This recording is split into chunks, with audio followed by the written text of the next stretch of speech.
Breaking news this time on the Fed. Atlanta Fed President Raphael Bostic is planning to retire from the U.S. Central Bank when his term ends on February 28th. Let's go now to Bloomberg's international economics and policy correspondent, Michael McKee. So, Mike, what do we know about what this does in terms of leaving openings for President Trump to put in place?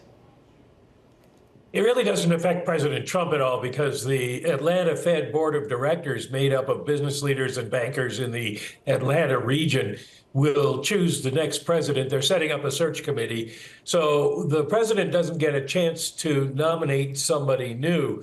But it does leave an opening, and it does raise a question about whether that person will be more hawkish or dovish. Bostic, who's 59, has been on the Fed since 2017, and he's been a more hawkish voice recently. He was holding out for just one rate cut this year, and he thinks that with inflation where it is, the Fed should not be cutting too much at this point. So the fact that he's leaving will affect probably the way the committee looks at things next year.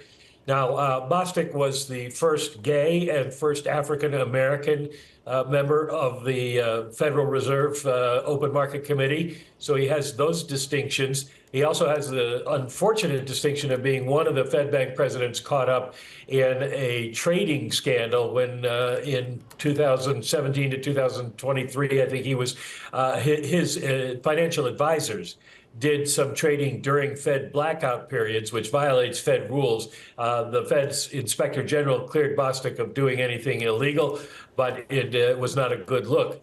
And I bring that up, man, because to get back to what you were first asking about, the Fed itself, the Fed Board of Governors, votes on whether or not to renew the contracts of all of the Fed Bank presidents every 5 years. And that deadline is coming up February 28th. So we don't know if this is related to that or not, but the timing is exactly the same.